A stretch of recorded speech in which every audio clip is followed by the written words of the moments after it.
Hello guys, I hope you are all doing well. Today I wanted to make a quick video on how to set up Prettier, since I think it isn't that complicated actually. Many people, what they like to do is install it as a dependency on every project. I only recommend that if you want to, for example, make sure that everyone in a project is using Prettier. But essentially, if you want to just make it work on every file you work on and on every save you do, it's actually pretty easy.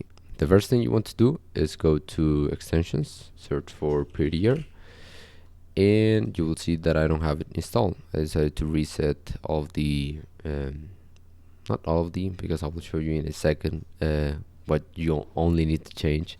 For example, let's install it. Now that we installed, we'll try to save, I don't know, this footer, which looks horrendous. Control save, and it doesn't do anything. Like, what the fuck?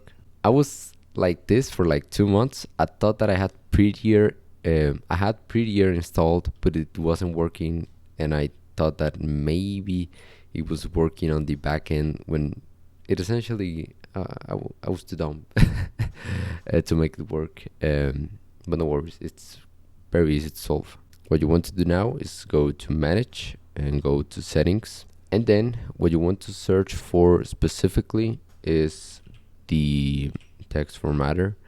And here you will see that there is default formatter. Here you want to change this to Prettier, and then the other key setting you want to change is format on save. Check this, and then you will have these two things checked out or changed, and now it should work. Let's go back to footer.tsx. Let's hit Ctrl S, and it laid out everything beautifully, and now everything looks readable, everything looks at least understandable.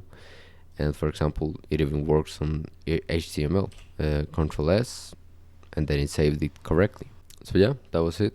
If you have any questions or it appears to not work, let me know in the comments, and I'm more than open to answering any of your questions. So that was it for today. I'll see you in the next one, and take care.